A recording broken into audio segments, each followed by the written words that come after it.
পটলের তরকারি, আলু দিয়ে পটল দিয়ে তরকারিটা করব। হ্যাঁ, পরে দেখাচ্ছি। বলছি যে তেল দিলাম, পটলটাকে ভাজবো। কি করব, তেলটা বেশি পড়ে যায় বলে তেলটা ফুটো করেছি। বেশি পড়ে যায়, তেল তো বেশি খাওয়া ভালো না, শরীরের পক্ষেও খারাপ। ব্রেন স্ট্রোক হয়, হার্ট অ্যাটাক হয়। ওই জন্য তেলটা তো ভালো জিনিস না। এই পটল দিয়ে দিলাম, ভাজা ভাজা হোক, তারপরে লবণ দিলাম।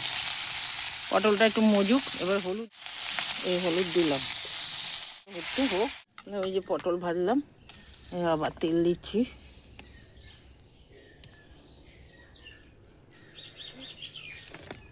দিলাম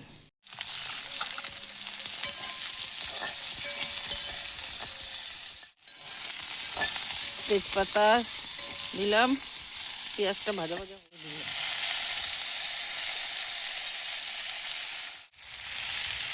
আলু দিয়ে জল দিয়ে দিলাম, নাহলে ঝলে যাচ্ছিল, উনুনের আঁচ।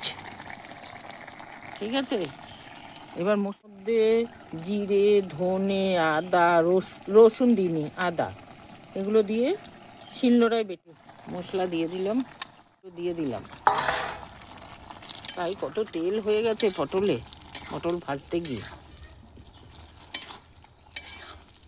এই যে ফুটছে, চিনি দিয়ে দিলাম, সব কিছু দিয়ে দিয়েছি। গরম মশলা দিয়ে নামিয়ে দেবো। এখন হোক, সিদ্ধ হোক, এবার গরম মশলা দিয়ে দেবো।